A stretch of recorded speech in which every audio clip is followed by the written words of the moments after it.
Atos capítulo 5, vamos ler até o verso número 11.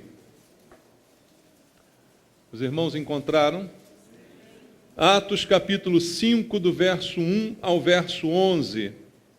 Diz assim a Bíblia, a palavra de Deus: Entretanto, certo homem, chamado Ananias, com sua mulher Safira, vendeu uma propriedade, mas em acordo com sua mulher, reteve parte do preço, e levando o restante, depositou aos pés dos apóstolos. Então disse Pedro: Ananias, por que encheu Satanás teu coração, para que mentisses ao Espírito Santo, reservando parte do valor do campo? Conservando-o, porventura, não seria teu, e vendido não estaria em teu poder? Como, pois, assentaste no coração este desígnio? Não mentistes aos homens, mas a Deus. Ouvindo estas palavras, Ananias caiu e expirou, sobrevindo grande temor a todos os ouvintes.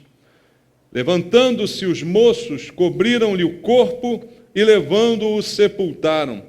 Quase 3 horas depois, entrou a mulher de Ananias, não sabendo o que ocorrera. Então Pedro, dirigindo-se a ela, perguntou-lhe: Dize-me, vendeste, portanto, aquela terra? Ela respondeu: Sim, portanto. Tornou-lhe Pedro: Porque entraste em acordo para tentar o Espírito do Senhor. Eis aí a porta, os pés do que sepultaram o teu marido, e eles também te levarão. No mesmo instante, caiu ela aos pés de Pedro e expirou. Entrando os moços, acharam-na morta e, levando-a, sepultaram-no junto do marido. E sobreveio grande temor a toda a igreja e a todos quantos ouviram a notícia destes acontecimentos. Amém. Pai querido, mais uma vez, agradecemos a oportunidade de estarmos juntos na Tua casa, com o privilégio de ouvirmos a Tua palavra.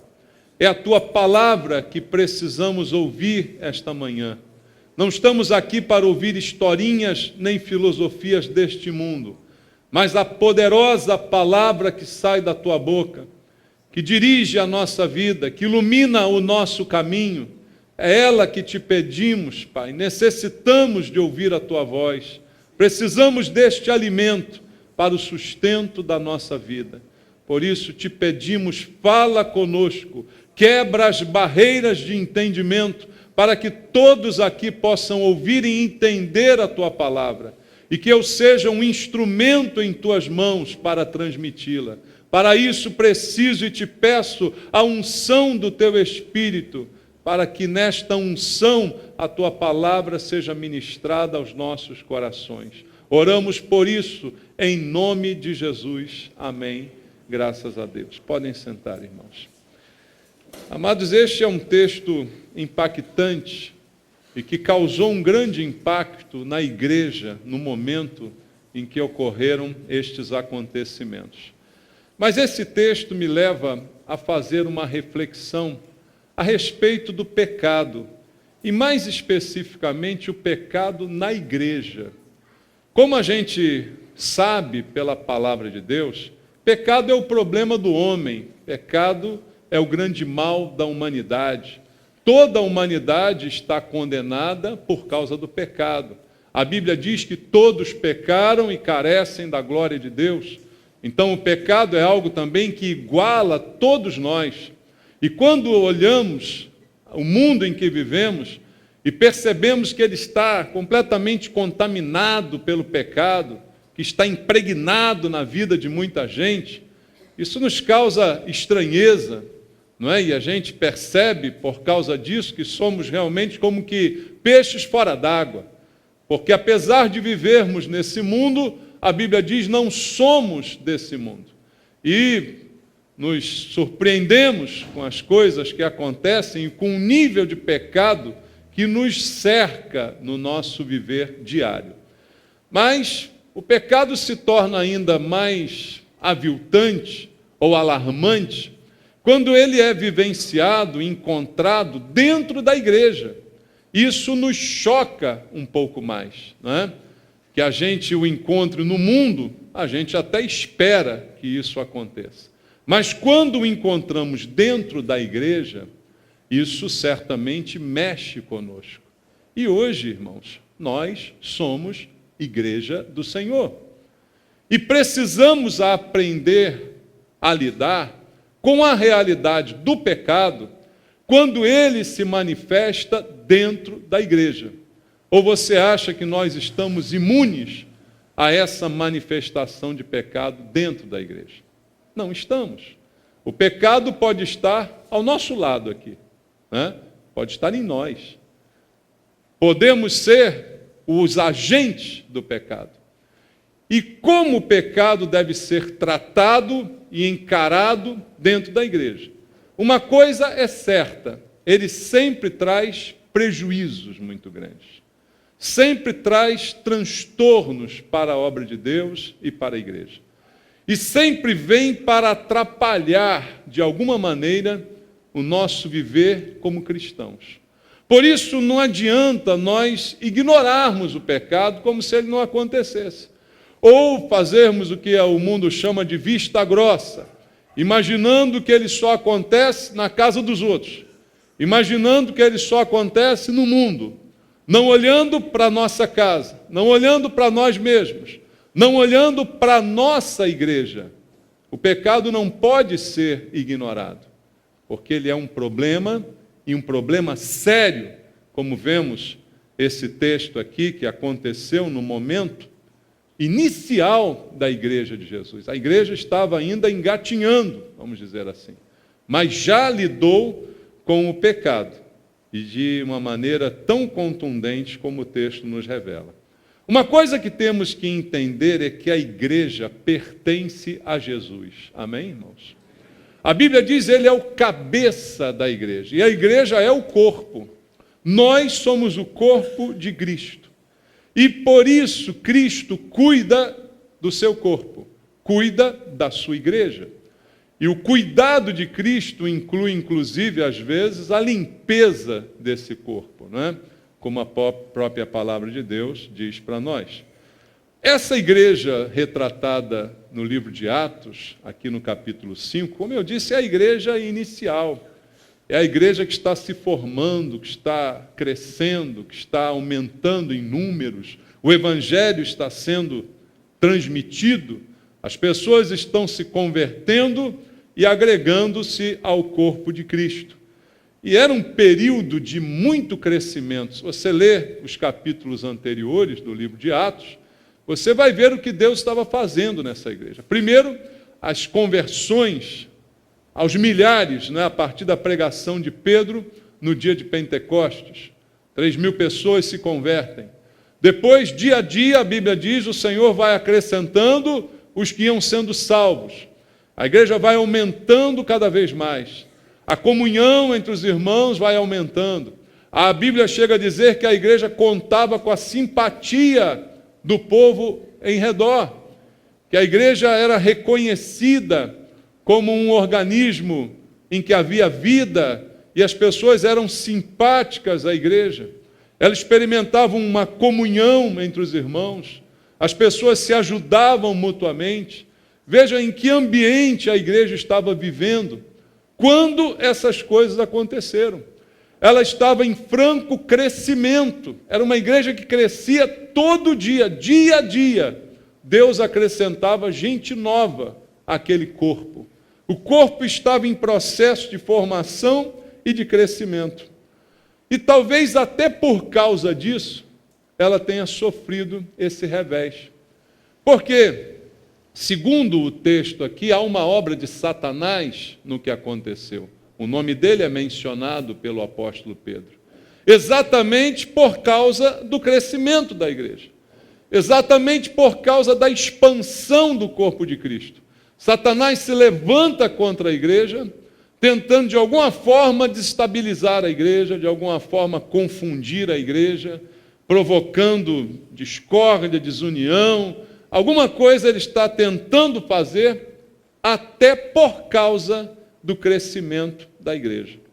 E ainda hoje o inimigo nos é comum, irmãos. É o mesmo Satanás que tenta contra nós, que tenta penetrar na igreja, quando ela está incomodando a ele, quando ela está num processo de crescimento, pessoas sendo salvas, não é? Pessoas sendo tiradas do domínio de Satanás e trazidas para Cristo, e isso incomoda o reino das trevas, e ainda hoje ele age da mesma maneira, na expectativa simplesmente de destruir a igreja. Então a gente ainda encontra episódios como este acontecendo na igreja, o pecado se manifestando na igreja. Pessoas sendo induzidas por Satanás, embora a responsabilidade seja da pessoa, mas há uma participação maligna quando induz, quando sugere, não é quando aponta o caminho, mas a escolha do caminho é minha. Eu não posso botar a culpa no diabo pelos meus pecados, porque eles são meus, sou eu que decidi cometê-los, mas há certamente uma influência maligna em episódios como este. E eu fico pensando, porque a Bíblia, logo no início de Atos dos Apóstolos, o livro que conta a história da igreja, né? Atos dos Apóstolos é o livro da história da igreja. E a gente normalmente, quando conta uma história, a gente quer contar as coisas boas da história. É ou não é, irmãos? Normalmente nós queremos deixar de lado as coisas ruins, né? E contar as coisas boas. Se nós formos contar aqui a história da nossa igreja, você pede, pastor, conta a história da nossa igreja aqui, 16 anos, eu vou lhe contar um monte de coisas. E talvez algumas coisazinhas ruins que eu te conto, eu vou contar, mas vou mostrar como Deus ali operou, se manifestou e transformou e deixou essas coisas boas. Mas as coisas ruins mesmo que já aconteceram aqui, talvez eu não fale para você, né? Porque o objetivo é narrar uma história vitoriosa. Mas é interessante que na Bíblia não há essa preocupação, né? Deus está narrando uma igreja em crescimento, com milhares de pessoas se convertendo, uma comunhão tremenda, a simpatia do povo, tudo isso é narrado, e de repente narra um pecado, que termina com morte, com consequências terríveis dentro da igreja. Uma coisa que certamente a gente gostaria de nem mencionar, nem contar para ninguém, mas Deus vai e conta para todo mundo, né, irmãos? Coloca aqui para todos nós ficarmos sabendo. E qual o objetivo disso? Para que episódios como esse não se repitam na nossa vida, na nossa igreja, principalmente tendo nós como protagonistas desses pecados. Por isso o pecado na igreja precisa ser tratado, precisa ser combatido, porque se ele não for combatido, ele tende a prejudicar a igreja. E ali, naquele início em que o pecado se manifestou, imediatamente ele foi combatido, tanto pelos apóstolos e principalmente por Deus, que revelou e que puniu aquele pecado para nos deixar como exemplo. Então eu creio que esse texto tem muitas coisas a nos ensinar, porque hoje os agentes da igreja somos nós. E nós temos uma responsabilidade muito grande com a nossa postura dentro da igreja, com a nossa postura como cristãos, com o nosso testemunho. Então esse texto está aqui para nos alertar. Não é apenas uma narrativa de uma história, mas é uma lição que Deus quer trazer para cada um de nós. E eu creio que ele pode nos ajudar a identificar e combater o pecado. Talvez até antes que ele chegue a se manifestar. Se esse texto servir de ensinamento e de alerta para cada um de nós que tem a responsabilidade como cristão, de ser um cristão correto, dentro da igreja e fora dela. Vamos olhar então para esse texto e tentar aqui identificar e combater esse mal na vida de cada um de nós dentro da igreja do Senhor. Veja o que aconteceu com esse casal identificado aqui pelo nome Ananias e Safira, não é? Os primeiros 2 versículos dizem assim: entretanto, certo homem chamado Ananias, com sua mulher, Safira, vendeu uma propriedade, mas, em acordo com sua mulher, reteve parte do preço e, levando o restante, depositou aos pés dos apóstolos. Antes disso acontecer, a igreja estava numa fase de voluntariado, em que as pessoas se propuseram voluntariamente a trazer dos seus bens, a doar dos seus bens, para que a igreja fizesse frente às necessidades daquele início. Se você olhar os versículos anteriores, você vai ver o exemplo de Barnabé, que é considerado um homem de Deus, que oferta, que entrega, que voluntariamente dá daquilo que é seu, não é?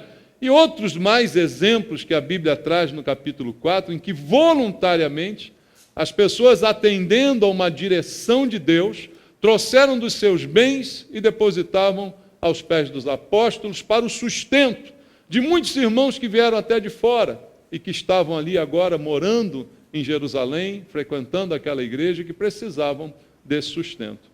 Esse casal, que também fazia parte da igreja, que se agregou à igreja como os demais convertidos, também decide nesse momento participar. Mas veja o que diz o versículo 1 e o versículo 2. Venderam uma propriedade, mas em acordo com sua mulher, retiveram uma parte do preço que custou aquela propriedade que foi arrecadado com a venda. O que diz esse versículo é que o pecado deles foi um pecado planejado. Não foi um pecado acidental, não é? Todos nós estamos sujeitos a um acidente. Amém, irmãos? Todos nós estamos sujeitos a um pecado acidental. A Bíblia diz que aquele que é nascido de Deus não vive na prática do pecado. E como eu sempre digo, a prática é algo que eu faço com constância, no objetivo de me aperfeiçoar. Quem pratica um esporte repete continuamente aquele esporte para se aperfeiçoar. Quem pratica um pecado repete continuamente aquele pecado para se aperfeiçoar nele. E a Bíblia diz que o nascido de Deus não vive nessa prática. Muito pelo contrário.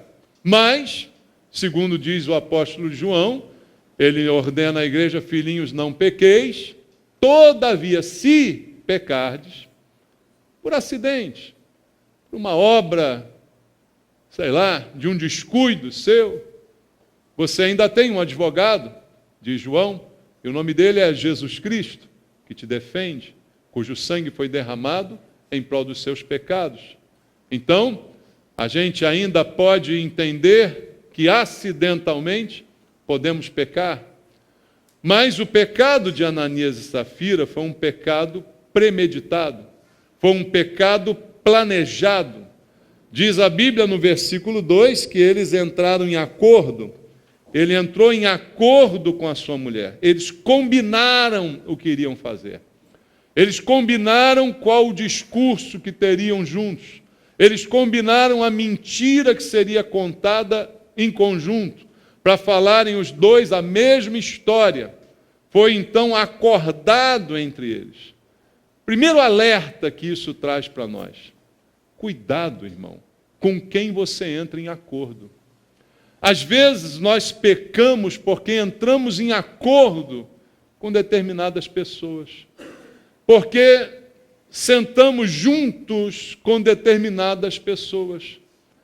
E o que senta na roda dos escarnecedores jamais será feliz. Então combinamos certas coisas que parecem boas aos nossos olhos, mas que aos olhos de Deus são deploráveis. A Bíblia questiona lá em Amós 3,3: andarão dois juntos se não houver entre eles acordo? Cuidado com quem você entra em acordo, porque de repente esse acordo é para o mal.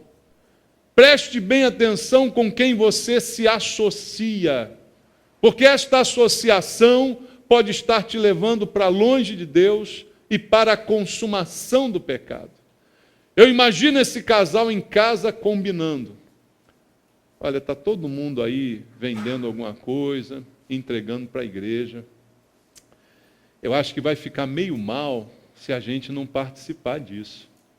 vão ficar olhando para a gente assim, meio torto, todo mundo está participando, menos esse casal aí. O que você acha, Safira? Aí Safira diz, Ananias, eu acho que você está certo, sabe? Vai ficar meio esquisito para a gente. Lembra aquele campinho que a gente tem ali, aquele terreninho? Lembro, sim. Então, quem sabe, vamos vender aquele terreno? O terreno está lá, a gente não está usando, de repente é uma maneira da gente participar. E ninguém vai dizer que a gente não participou, mas aquele terreno vale muito dinheiro. Mas não vamos dizer que a gente vendeu por aquilo tudo. Vamos botar assim 70%, né? A gente guarda uma parte, porque quem sabe o dia da manhã a gente vai precisar.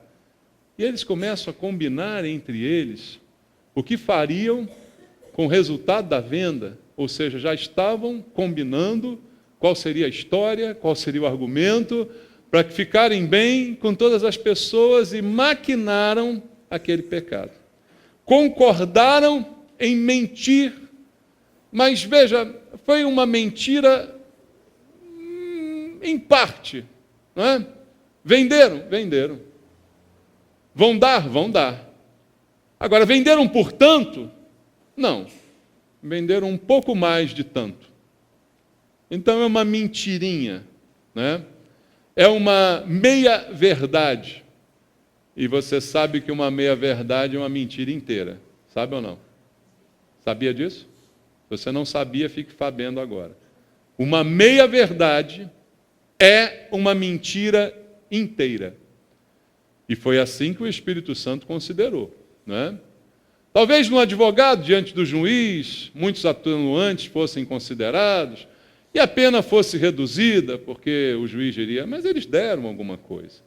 Foi só uma mentira, não disseram que foi 1.000, mas disseram que foi 700.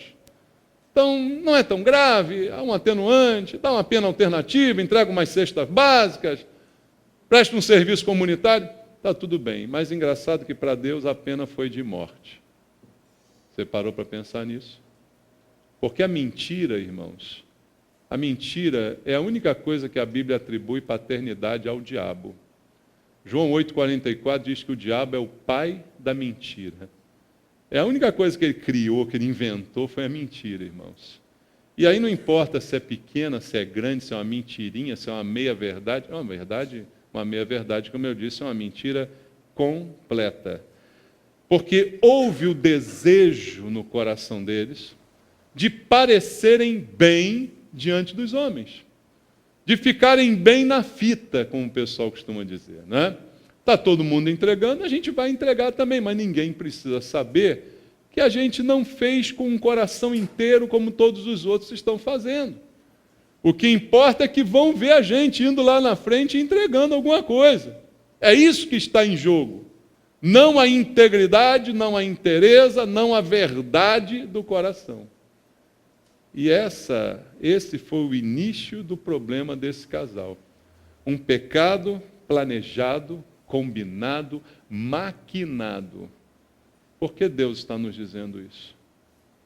Cuidado. Um alerta de Deus. Se essa tem sido a nossa motivação para qualquer coisa na igreja, se nós temos nos juntado com pessoas erradas e assumindo o raciocínio dessas pessoas, porque no mundo o raciocínio é assim mesmo, irmãos. As coisas no mundo funcionam exatamente como Ananias e Safira fizeram. Não, vamos omitir aqui uma parte. Não vamos dizer tudo. Vamos separar um pouquinho. No mundo as coisas funcionam assim. Então, cuidado com as pessoas com quem você tem entrado em acordo. Cuidado com as pessoas que você tem ouvido conselhos. Cuidado, mesmo que elas sejam próximas, íntimas, mesmo que seja um cônjuge. Muito cuidado nessa hora. Porque houve, a partir disso, um planejamento, não é? Uma mentira mascarada, cuja única intenção era parecer bem aos olhos das pessoas que iriam ver aquela atitude. Deus queria receber aquilo, não estava em jogo. O que eu queria era parecer correto diante dos outros. Esse foi o propósito de Ananias e Safira. Versículo 3 e 4 diz: Então disse Pedro: Ananias, por que encheu Satanás teu coração? Para que mentisses ao Espírito Santo, reservando parte do valor do campo.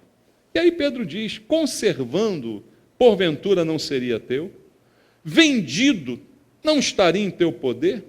Como, pois, assentaste no coração este desígnio? Não mentiste aos homens, mas a Deus. Veja o que diz Pedro: ele foi insuflado por Satanás. Satanás encheu o seu coração, para que ele então tomasse esta atitude. Há uma participação do diabo aqui. Ele é o pai da mentira, como eu disse a você ainda há pouco, então ele próprio induziu este casal à hipocrisia. A hipocrisia é exatamente o que se configura aqui. Eu fazer algo para parecer alguma coisa, que por dentro eu sei que não sou e não faço. Então isso me torna um hipócrita. E foi Satanás quem insuflou, quem encheu o coração, quem soprou ao coração de Ananias e Safira esse plano maligno. E Pedro pergunta: por quê? Ananias, por que encheu Satanás teu coração? Pensa na pergunta de Pedro. Na verdade, não era essa a pergunta que queria Pedro fazer. Porque, por que encheu Satanás teu coração? A gente tinha que perguntar ao diabo, não a ele, né? Por que Satanás encheu o teu coração? Sei lá, vai perguntar para ele. O que Pedro queria não era saber isso. O que Pedro queria era saber por que você permitiu que Satanás enchesse o teu coração. Por que você deixou que ele soprasse isso tudo dentro do seu coração? E aí Pedro diz algo tão óbvio, mas que parece que foi esquecido. Veja, irmãos, aquilo que foi escondido dos homens, na verdade foi escandaloso no céu. Por que você mentiu ao Espírito Santo? Vocês não mentiram para os homens. Vocês não mentiram para mim. Vocês mentiram para o Espírito Santo. Ao mentir, vocês pensaram que ninguém estava vendo. Ao fazer isso, vocês pensaram que não seriam descobertos. Mas vocês não enganaram a mim, vocês enganaram ao Espírito Santo. E o diabo encheu o coração porque você permitiu isto. O trabalho do diabo é esse, ele faz muito bem. Agora, o trabalho nosso é resistir ao diabo. Não é o que diz a Bíblia? Resistir ao diabo e ele fugirá de vós. Mas, em primeiro lugar, sujeitai-vos a Deus. Sujeitai-vos, portanto, a Deus e resisti ao diabo e ele fugirá de vós. Por que, Ananias, você permitiu que Satanás enchesse o teu coração? É a pergunta que Pedro faz. E aí Pedro diz: você tinha muitas outras opções. Veja, ninguém pediu para você vender nada. Isso foi algo voluntário que as pessoas quiseram fazer e quem queria fazia, quem não queria não fazia. Não mudava nada em relação ao procedimento delas, fazer ou não fazer isso. Agora, uma vez que eu me propus a fazer, tenho que fazer direito. O que Pedro diz, em outras palavras, é isto. Quando ele fala para ele: se você conservasse esse campo, não quero vender. Ele continuava seu, não continuava, Ananias? E se você vendesse esse campo, pegasse o dinheiro, torrasse todo com você, continuava seu do mesmo jeito. Ninguém te cobraria por isso. Ninguém tem nada com o que você faz com o seu dinheiro. Com o seu campo é seu, você vende, você fica com ele. Agora, o que está errado é você vir aqui, fazer de conta que está participando de uma coisa, mas não está 100% com o teu coração. Por isso, irmãos, quando a Bíblia diz que Deus requer o meu coração, Ele requer 100%. Ele não requer uma parte do meu coração. Por isso que Jesus enfatizou o princípio de que não se pode servir a dois senhores.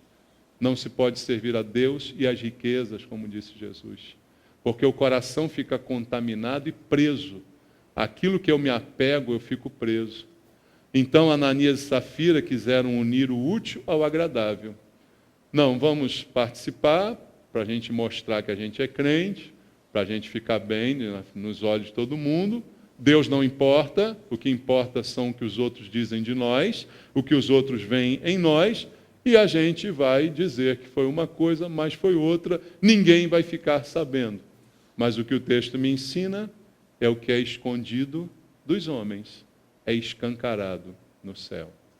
E aí, irmãos, Satanás insuflou no coração, mas quem permitiu foram eles. Se você pensar direitinho, na nossa vida cristã, todos nós somos iguais. Dia a dia, Satanás tem tentado encher o seu e o meu coração. Tem ou não? Todos os dias, ele tenta encher o teu coração. Todos os dias, ele tenta te fazer uma sugestão maligna. Todos os dias, ele tenta te ensinar um caminho torto. Todos os dias, ele tenta te ensinar uma escolha errada. Todos os dias ele diz, não é bem assim que Deus falou. Você lembra dessa história? Foi isso que ele disse para Eva, lá no Éden. Não é bem isso que Deus falou. Pode comer. Todos os dias ele faz isso conosco. Não é bem isso, não. Você entendeu errado a pregação do pastor. Isso se aplica aos outros, menos a você. Você pode, você vai dar certo, pode fazer. Isso aí a gente sabe que não é bem assim. O pastor fala essas coisas, mas a gente sabe que no mundo atual, se a gente não der um jeitinho, todos os dias Satanás fala isso com você. Todos os dias Satanás fala para os jovens, pode ficar, pode experimentar, pode fazer sexo, ninguém está olhando, pode antes do recreio comer a merenda. Fala ou não fala? Todos os dias ele fala isso para a gente. Ele tenta encher o coração. Agora, quem abre o coração e deixa ele encher, sou eu, é você. Nós é que abrimos o coração e permitimos que ele encha. Mas queremos as aparências. Estamos aqui na igreja, está tudo bem. Ninguém sabe que lá fora a gente transa. Ninguém sabe que lá fora a gente dá um jeitinho. Ninguém sabe que lá fora a gente rouba. Mas aqui estamos levantando as mãos, estamos louvando a Deus. E eu me sinto bem comigo mesmo e com a aparência que eu tenho diante dos outros que estão do meu lado. Esse é o cerne do que estava no coração de Ananias e Safira. Ele não é diferente, eles não são diferentes de nenhum de nós que nos deixamos encher por Satanás e que fazemos essas coisas que o Espírito Santo está nos lembrando agora. Mas uma coisa que esse texto me ensina, irmãos, é que todo pecado, ele traz consequências. O pecado é mostrado, o processo é mostrado, mas a consequência também é exibida. No versículo 5 diz a Bíblia, ouvindo estas palavras, Ananias caiu e expirou. Sobrevindo grande temor a todos os ouvintes. Levantando-se os moços, cobriram-lhe o corpo e levando-o, sepultaram. Uma coisa simples e rápida, né? Pedro fala, Pedro aponta, Pedro pergunta, ele não tem tempo nem de responder. Por que Satanás encheu o teu coração? Não fala nada. Por que você não ficou com o campo? Por que você não vendeu, ficou com dinheiro? Ele não fala nada. Ele só tem tempo para morrer. Acabou de ouvir o que Pedro falou. A Bíblia diz que ele simplesmente morreu. Por quê, irmãos? Porque a palavra de Deus diz para nós lá em Romanos 6:23 que o salário do pecado é a morte. Isso é universal? Isso é eterno? Esse é o salário do pecado. A consequência do pecado é a morte. O problema é que hoje talvez não esteja morrendo crentes o suficiente, né? Porque a gente está transando fora da igreja e ninguém está morrendo. pelo menos não na hora. Morre depois com AIDS, morre depois tendo que criar filho com 18 anos de idade, morre depois interrompendo a carreira de estudos, interrompendo a carreira de trabalho. Mas na hora, não estamos morrendo. Estamos enganando, mas não estamos morrendo imediatamente. Talvez seja esse o problema que está proporcionando toda essa vida dupla para tanta gente que hoje frequenta a igreja. Mas o que a Bíblia está me alertando é que a consequência sempre virá.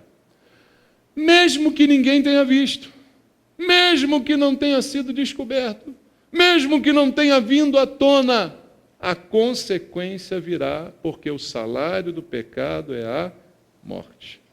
E Deus não aceita que o pecado faça parte da vida da igreja. Irmãos, leia comigo 1 Coríntios, capítulo 11. Olha como isso é sério diante de Deus. Deus não aceita que o pecado faça parte da vida da igreja. 1 Coríntios, capítulo 11. Daqui a pouco vamos tomar a ceia. Olha o que Paulo diz no versículo 28. Examine-se, pois, o homem a si mesmo, e assim coma do pão e beba do cálice. Pois quem come e bebe sem discernir o corpo, come e bebe juízo para si mesmo. Eis a razão porque há entre vós muitos fracos e doentes, e não poucos que dormem. Porque se nós julgássemos a nós mesmos, não seríamos julgados. Deus não aceita que o pecado faça parte da vida da igreja. A gente até aceita, mas Deus não. Paulo diz o seguinte: examine-se antes de tomar a ceia. Examine-se antes de declarar para todo mundo que você tem parte no corpo e no sangue de Cristo. Examine-se antes de dizer para todo mundo que você é crente, antes de dizer para todo mundo que está tudo bem. Examine-se, porque se não está tudo bem. Essa é a razão porque há muitos fracos e doentes e alguns que já morreram por causa disso. Como eu disse, irmãos, naquela época Deus matava mais do que mata hoje. Está faltando matar alguns na igreja. Ah, se ele deixasse eu fazia. Está faltando matar alguns. Essa é a razão de muita fraqueza, de muita doença, de muita morte, que poderia ser evitada. Qual a razão? A hipocrisia. Tomei a ceia, está todo mundo achando que eu estou bem. Participei, entrei na oferta, está todo mundo achando que eu sou bem. Eu venho sempre à igreja, está todo mundo achando que eu estou bem. Ninguém sabe o que eu faço no meu trabalho, ninguém sabe como eu negocio os meus negócios seculares, ninguém sabe a minha vida lá fora como é, ninguém sabe o que eu faço com a minha namorada. Está tudo bem. Eis a razão, porque há fracos, doentes e alguns morrem. Eis a razão, diz o Senhor, porque pecado tem consequência. E Deus tem nos dado a sua palavra para nos alertar. Abra em Tiago, capítulo 1, versículo número 22. Tiago 1, 22 diz assim: tornai-vos, pois, praticantes da palavra e não somente ouvintes, enganando-vos a quem? A vós mesmos. Tiago diz, a palavra de Deus é a solução. Mas eu te pergunto, Ananias e Safira não ouviram a palavra de Deus? Por que eles entraram para a igreja? Foi pela palavra. Eu não sei se foi a pregação do Pentecostes que eles ouviram. A Bíblia não diz quando eles entraram, mas tudo aquilo foi pouco tempo. Foi em pouco tempo que Deus encheu a igreja daquele jeito. Ouvir, eles ouviram. Ouviram Pedro pregando, ouviram os demais apóstolos pregando. Todos os cultos eles ouviam pregação. Mas Tiago está aqui dizendo, tornai-vos praticantes e não somente ouvintes. Porque se eu apenas ouvir, mas não colocar em prática na minha vida, não corrigir os meus erros, não corrigir aquilo que eu faço quando ninguém está olhando, eu estarei enganando. Mas a quem eu estarei enganando? A mim mesmo. Não à igreja, não ao Espírito Santo, não a Deus, mas a mim mesmo, diz o apóstolo Tiago. E no mesmo apóstolo Tiago, capítulo 4, verso 7, ele diz: sujeitai-vos, portanto, a Deus, mas resisti ao diabo e ele fugirá de vós. Volta lá o texto em Atos, capítulo 5. Ainda há mais coisas que Deus quer nos ensinar nesse texto. O pecado tem consequência, nós já vimos. Mas ainda há outro episódio, no mesma história, que traz outra lição tremenda para nós. O pecado, irmãos, pode ser evitado. Veja o que acontece no capítulo 5, versículos 7 e 8. Quase 3 horas depois, entrou Safira, a mulher de Ananias, não sabendo o que ocorrera com o marido. Não tinha celular naquela época. Não deu para saber se ele tinha morrido ou não. Ela chega 3 horas depois dos acontecimentos, entra na casa como se nada tivesse acontecido, e aí Pedro dá a ela uma oportunidade que inclusive não foi dada a Ananias. A Ananias, ele já vai dizendo logo o pecado, ele já vai caindo duro na hora. A mulher, Pedro se dirige e pergunta: diz-me, vendeste, portanto, aquela terra? O que ela respondeu? Sim, portanto. Irmãos, o que esse me ensina é que o pecado pode ser evitado. E muitas vezes Deus nos dá inúmeras oportunidades de evitar o pecado. Talvez evitar até a consequência, porque o pecado já tinha sido consumado. Safira já tinha pecado, não é? Ela já tinha combinado com o marido, já tinham contado a história, a armação já estava armada, tudo já tinha acontecido. Mas ao perguntar, Pedro deu uma oportunidade. Qual a oportunidade? A oportunidade do arrependimento. Porque o arrependimento é o único antídoto contra o pecado e os seus efeitos. É o arrependimento, irmãos. O arrependimento mudaria tudo. E Safira teve a oportunidade, como hoje Deus dá a oportunidade a muitos de nós aqui. Deus está nos dando essa palavra como uma oportunidade, porque ainda ninguém caiu duro aqui na minha frente. Você já ouviu a acusação e não caiu duro. Então Deus está nos dando uma oportunidade de dizer: é comigo que Deus está falando. Essa palavra é comigo. E eu preciso mudar. Eu preciso confessar o meu pecado e deixar de praticá-lo. Deus está me dando hoje a oportunidade de confessar e deixar. Ananias não teve essa oportunidade, Safira teve. Ela teve a oportunidade, ela jogou fora. Porque ele pergunta para ela: você vendeu por tanto? Tem certeza, Safira? Foi aquele valor mesmo que vocês informaram e trouxeram? Está aqui comigo ainda, ó, o envelope. Foi aquele valor mesmo, Safira? Tem certeza? Ela disse: sim. O problema do mentiroso é esse. O primeiro mentiroso tem que ter uma memória desgraçada, né, irmão? Porque ele tem que lembrar tudo aquilo que ele combinou de mentir, tem que contar a mesma história várias vezes, né? Da mesma forma. E ela ali decorou direitinho com Ananias e diz: não, foi isso mesmo, Pedro, está aí, ó. É aí, tintim por tintim, nós somos fiéis. A gente foi lá e... conte comigo, Pedro. A obra vai adiante. Conte comigo.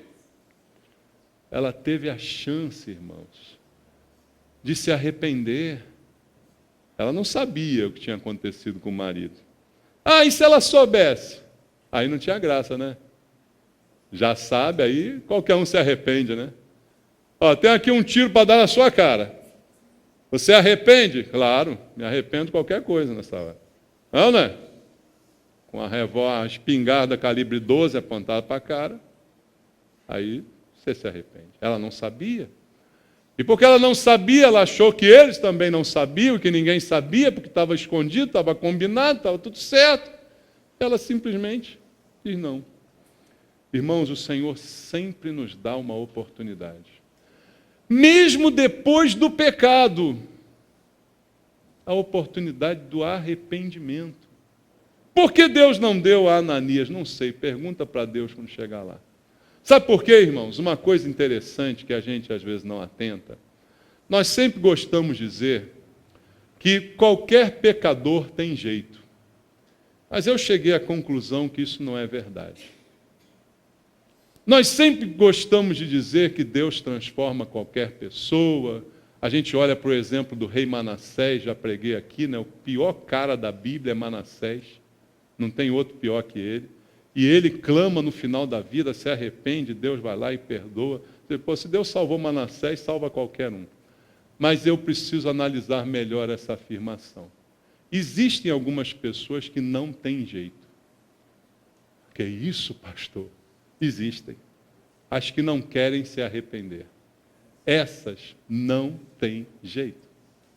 Essas não têm solução. Manassés se arrepende, clama ao Senhor.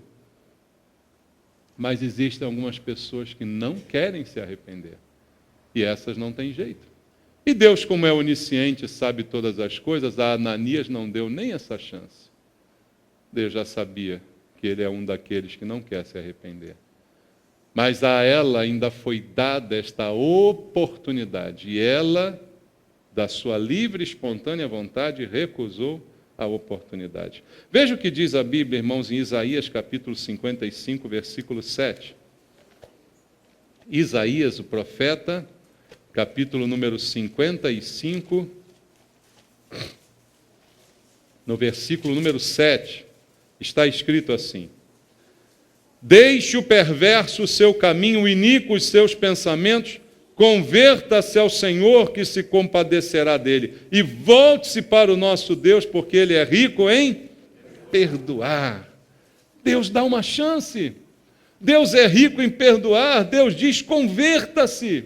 Converta-se do seu mau caminho, ainda há uma chance para você. Pare de achar que não tem ninguém vendo, que isso vai ficar tudo bem para o resto da vida.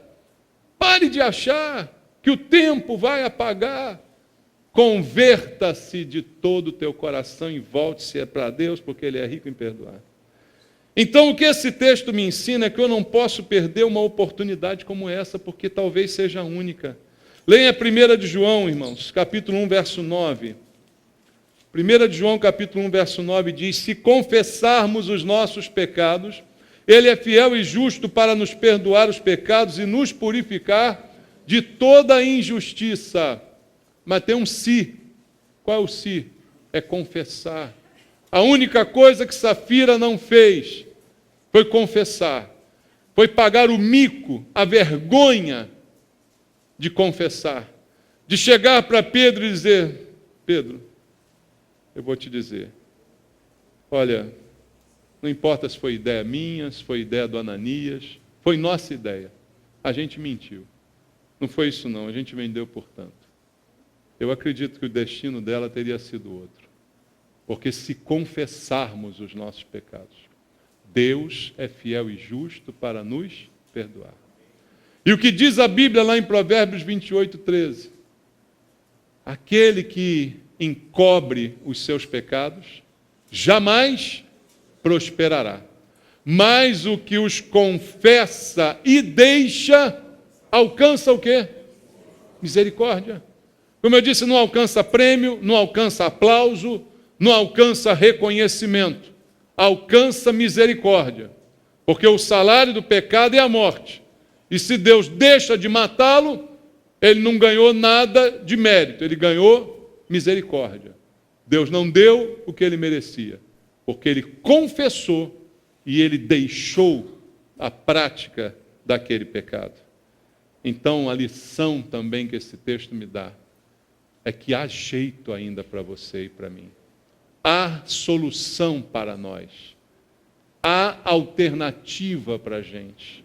Primeiro, não deixar Satanás encher o coração, sujeitar-se a Deus e resistir ao diabo para que ele fuja.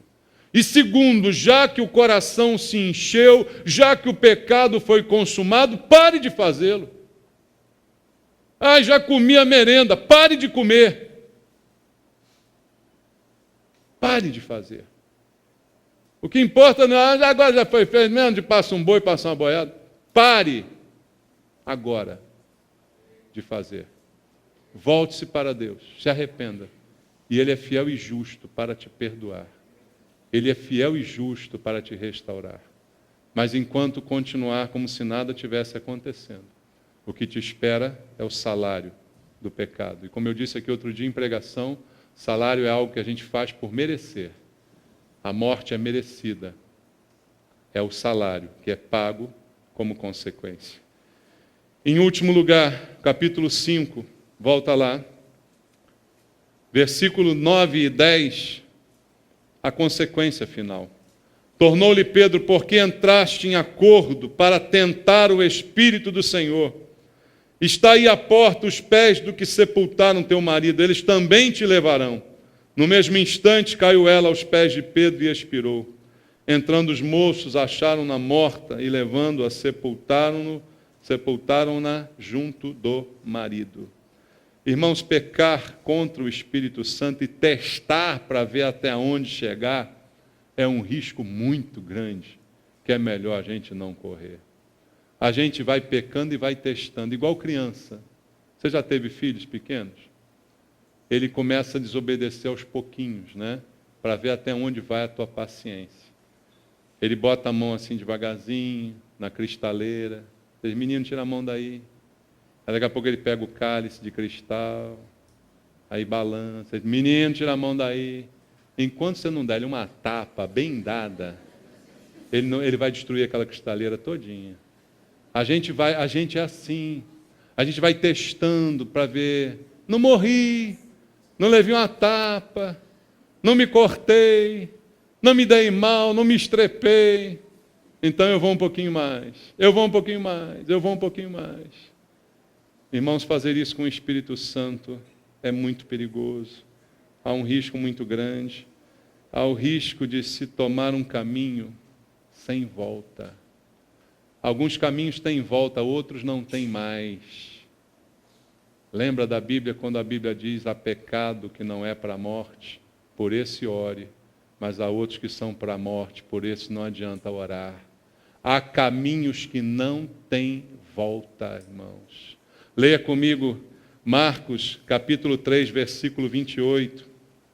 Evangelho, segundo Marcos, capítulo número 3, verso número 28, diz assim: em verdade vos digo que tudo será perdoado aos filhos dos homens, os pecados e as blasfêmias que proferirem, mas aquele que blasfemar contra o Espírito Santo não tem perdão para sempre, visto que é réu de pecado eterno.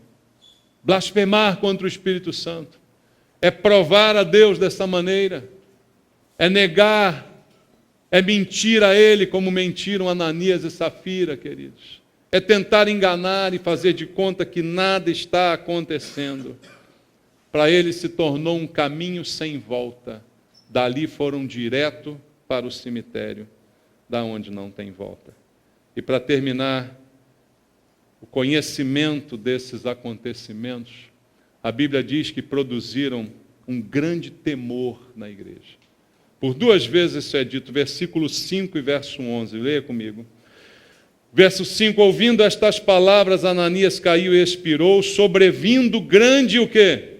Temor a todos os ouvintes. Depois acontece o mesmo com a mulher. Verso 11 diz, e sobreveio grande temor a toda a igreja e a todos quantos ouviram a notícia destes acontecimentos. No primeiro temor foi para quem ouviu, quem estava lá, testemunha auricular. Ouviu, viu? Aí temeram. Agora, no segundo, temeu a igreja toda. Quando Safira morreu, toda a igreja temeu e a história começou a ser contada e todo mundo que tinha notícia desses acontecimentos temia também. Por que isso, irmãos? É para a gente ter medo de Deus? É para a gente ter temor a Deus. O temor evita o pecado. Você está entendendo isso? O temor evita o pecado. Toda a igreja temeu. E a minha expectativa essa manhã é que Deus produza em nós este mesmo temor, para que seja produzida também em nós sinceridade e santidade. Nada de hipocrisia. Em nome de Jesus. Amém? Louvado seja Deus. Vamos ficar de pé e louvar ao Senhor nosso Deus. Eu quero fazer antes uma oração com você. Nós que ouvimos a palavra de Deus, a voz do Senhor, nós vamos participar da ceia daqui a pouco. E a Bíblia diz, examine-se, pois, o homem a si mesmo, para depois participar. Que nenhum de nós minta ao Espírito Santo essa manhã. Se você tem mentido ao Espírito Santo, Deus está te dando uma oportunidade hoje, aqui e agora, de se arrepender e de se transformar. Eu não vou pedir que você venha aqui à frente, eu não vou pedir que você se identifique, mas você sabe o que Deus está falando contigo. Você sabe aonde Deus está tocando no teu coração. E é isto que o Espírito Santo quer produzir essa manhã. Arrependimento verdadeiro. Confissão voluntária a Deus do teu pecado. Para que você possa participar da ceia. E para que você se disponha a não mais pecar. Deixar este pecado. Interromper esta sequência de pecados e quedas. Para que você seja restaurado.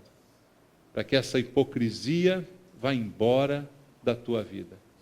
Para que nós sejamos limpos diante de Deus e diante dos homens. Pai, em nome de Jesus, pelo poder do Espírito Santo, fala aos nossos corações. Lembra-nos do pecado, do engano. Lembra-nos da mentira, Pai. Se há alguma dessas coisas na nossa vida, que seja agora, amanhã de confissão, de arrependimento, de confissão, de concordar com o Senhor, a respeito daquilo que o Senhor já sabe, e que nós sabemos também.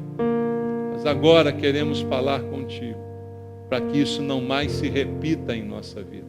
Queremos consertar, meu Pai. Chega de hipocrisia. Chega de parecer uma coisa que eu não sou. Queremos corrigir, Senhor. Que o Espírito Santo nos ajude esta manhã a uma correção, a uma transformação. Para que não sejamos nós os fracos, os doentes ou os que morrem prematuramente, quando haveria tantas coisas ainda para serem desfrutadas na tua presença. Tira a morte da igreja, Pai. Tira o pecado da igreja. Coloca responsabilidades em cada um de nós para a correção do rumo da nossa vida individualmente. E se cada um se consertar, a igreja toda ficará direita, Pai. Limpa a tua igreja essa manhã, é o que eu te peço, orando com meus irmãos, em nome de Jesus. Amém. Que Deus te abençoe.